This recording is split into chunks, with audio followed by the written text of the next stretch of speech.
We are ready? Yes, we are. Thank you very much, members of the press.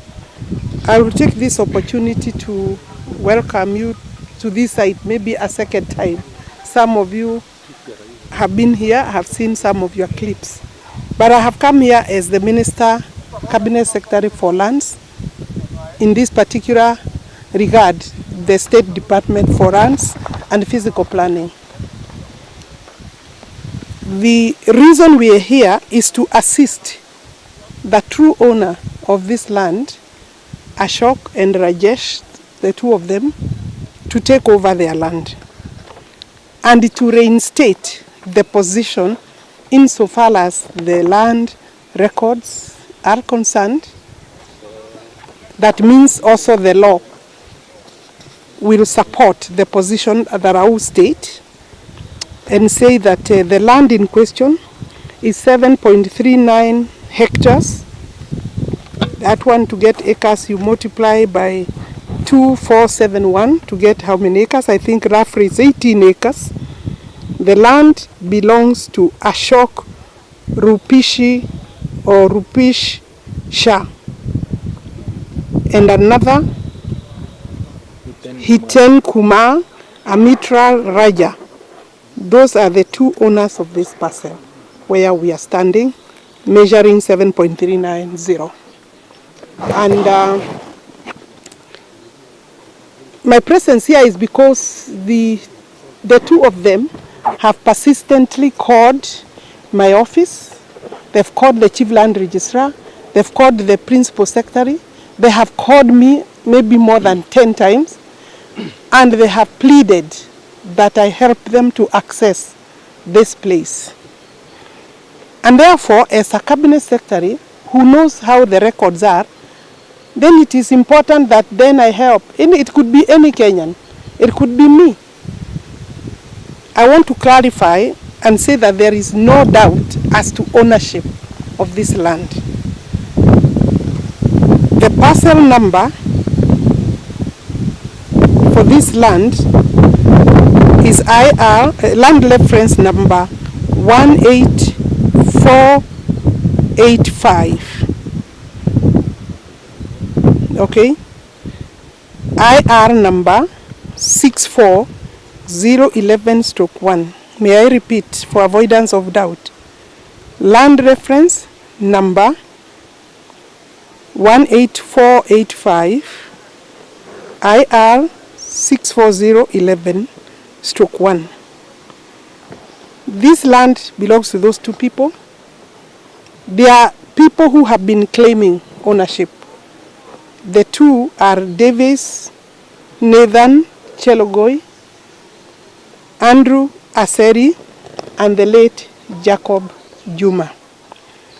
There has been a long litigation in the Environment and Land Court at Nairobi through ELC suit number 312 of 2009. This one is between Ashok Shah and Amitra Raja versus Jacob Juma, Commissioner of Lands and the Registrar of Titles. Those are my offices. So I have been made a party to this suit in terms of the office, and therefore I stand on correct ground to come here and clarify. There has been orders granted to the two Ashok. He'll give you those copies for police to assist them after they won their court case to come on record, to come and take site. I don't want to accuse our officers, but there has been unnecessary delay. They have indulged. They have indulged people who should not be here. As I'm addressing the conference, this press conference, the goons that Ashok is afraid of are here with us. They've actually locked the gate after I have entered, led by the DCC, Mr. Amwai, for this place, the OCS for Spring Valley, and the OCPD of Gigiri. I do not quite understand how that can happen. That means the members of the press, the police and ourselves have been also illegally detained, unlawfully detained, and it is okay to feel threatened. I want to condemn impunity. Chelogoi has been charged, has not only lost the ELC High Court civil case or the land case, he has also been charged. Important for me to clarify to the media and anybody who cares to understand why I'm here. From a one government approach position, we have a duty and responsibility to support, to help Kenyans, investors. These people have cried in my office and said they want to invest on this land, but they cannot access because of goons who have the audacity to lock the gate. We've actually have to break that gate for me to get out under our police and the police officers. He has been charged. The fellows, I will call them so, are now suspects. I don't want to call them criminals, but they are now suspects or people in conflict with the law. Seriously in conflict with the law. Davis, Nathan, and Andrew Aseri. Apparently, Andrew Aseri is an officer from my office. So I know what I'm speaking about or talking about. The charges are several. Conspiracy, count one is conspiracy to defraud, contrary to section 317 of the Penal Code. Okay? The two of them. And the amount of estimated cost for this land or value of this land is 1,350,000,000 Kenya shillings. Count two, against these people, is a charge forcible detainer, contrary to section 91, as read with section 36 of the Penal Code. Forcible detainer is taking something that is not yours by force, threat, menace, and that's what is happening on this land and many other lands and parcels of land property in Kenya. David, Nathan is Cherugoi is in that. Then count three, forgery, contrary to section 345 as read together with the 349. I will leave you members of the press with a copy of this charge sheet because maybe for your information and clarity of the charges before the Chief Magistrate Court in Nairobi. Charge count 4, forgery contrary to section 345 as read with 349.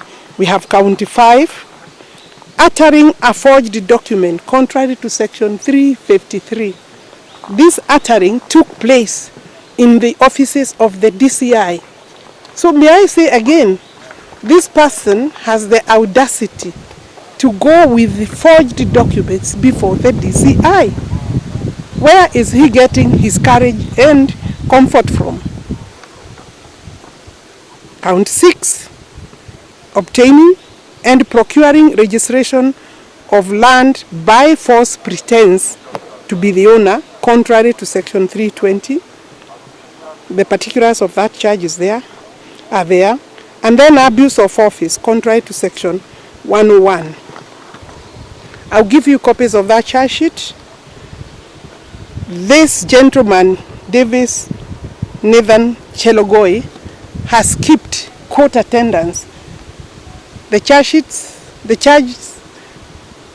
charging has taken place. The matter is before Chief Magistrate Court Nairobi, but he has never appeared before the court. A court of law summons you 3 times. He has been giving excuses. The last court appearance that he was expected to go to court, he produced a report from a doctor. I dare say that actually Chelogoi is feigning illness to buy time. However much time you buy, Chelogoi, you will not change the records at the Lands Office, State Department for Lands and Physical Planning. He has a warrant of arrest I think the court was a bit sympathetic when it was told that he's unwell. I do not believe the warrant has been lifted, but he's expected to court on 12th. Maybe you could also follow up whether on 12th he will appear before the chief magistrate. So this is a person who thinks that he will control this land, he will take over this land by force, forceful detainer. He has several goods put here. Close to 16. And the police are aware of the activities on this land. I will now direct the OCPD for Gigiri to carry out an immediate operation not later than tomorrow 12 to remove any person within the premises of this land. After 12 midday tomorrow, any other person who then comes, including the people employed to detain this land forcibly, must be, not should be, must be arrested tomorrow if they are still on this land immediately. The government is not ready to tolerate impunity. We cannot entertain a person of this nature. And it is unfortunate that the cabinet secretary had to come herself in person. I think there was an order that the DCC says that it was not clear because there was like an order for stay in respect of the C4 case, the ELC case. That order has not been extended, so there is absolutely no reason why there should be any other person on this site other than the true owner of this land. So I believe that that is the way to go, that is the answer, and I will ask for a report. As Cabinet Secretary, I will ask for a report, and the report can be filed through the Cabinet Secretary, Ministry of Interior, by the OCPD, through the right channels, and they know the channels to follow, but there must be a report immediately, including an arrest of the gentleman who locked the gate, and that is of no, they have no alternative. You must arrest the fellow that locked the gate, because all of us here have then to look for him or break that gate. That gentleman or those fellows, you know them. I see a certain familiarity. The police must enforce the law, and I will say no more regarding this. I can take a question or two. Yes. We are here to enforce the court judgment. I'm just giving the OCPD time to organize himself, because there may be a bit of work to do, including a report to me after he has executed the court orders. I'm very sure that the police will not, after this, fail to execute the order. The court has directed, and I did not need a court order myself. I think the order is in favor of Ashok. But on my part, I will be able to declare, like I have declared, the ownership. Ownership. Once the ownership is determined by the Cabinet Secretary, and the court has followed that route, the court used documents from my office.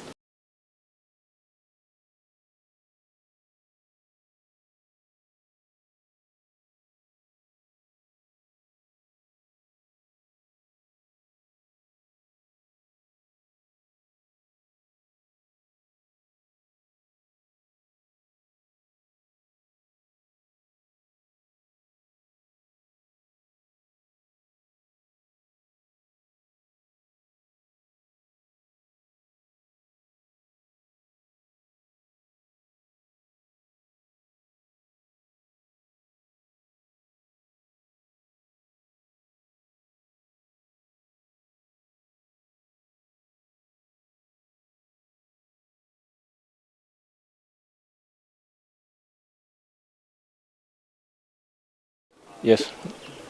My name is Mr. Ashok Rupsisha. I am here on the ground of my property together with Honorable CS Wahome, Ministry of Land, and I highly appreciate. I don't have word to appreciate her, as she has received my complaint. She verified. She took some time, but at least today she is on the ground to make sure that we get the possession of this property, and we will be very happy. In fact, the investors are here since almost 1 week to do the joint venture with us, and they want to invest in the project in this land, and they are just behind me here. These are the investors from India, and we are doing the joint venture here in this property. So I'm really very happy today, and I thank our CS Ministry of Land. That's all I want to say today, because already you people know the story that I fought for 13 years against Jacob Zuma, and legitimately I have been awarded the judgment, and after that now another person came with the fraudulent title, and he is claiming that this is my property. How can this happen when and he was nowhere before until 2022, until I received the judgment. Anyway, I also thanks to the DCI, because they have done the thorough investigation and they have charged the culprit, which is the most important thing had happened. It is the law must prevail, and we must encourage investors to come and invest in Kenya. I am also developing one in industrial park, which is on 200-acre Infinity Industrial Park, where I am inviting from throughout the world. We have done a lot of campaign advertisement that investors comes and invest here and put up industries in Kenya, and economically we grow, and we also create the employment for the locals. So I really today I am very happy and very much thankful to Madam Alice Wahome. Thank you. Let me say that it had to take the Cabinet Secretary's presence to avail herself on this property, at least to give him the confidence and reassurance that he will get his property back. So I think for once, he's really happy and he's appreciative. So when you find a Cabinet Secretary leaving her office to come all the way to this particular property, it shows you, I think, the magnitude of the matter in issue, and at least the effort by the office of the CS to see how justice can be done to Mr. Ashok. So today for us, we are happy. And we look forward to the implementation of the directives that were issued by the CS in terms of ensuring that within the 24 hours, he peacefully takes over his land and Article 40 of the Constitution. So we are appreciative to the office of the CS. Lazima siwezi kuja hapa bila mwenye kikao hiki. Ni kweli. Si ni wewe mwenye hii? Kweli. Aha.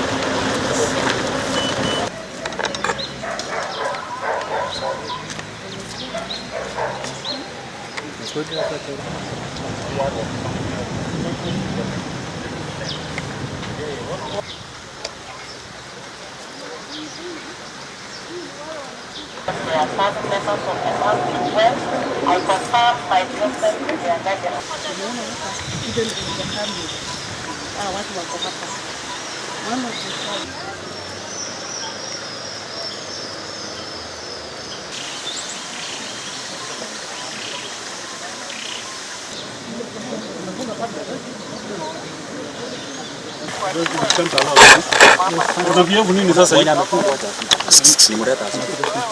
Hapana. Enda na yeye.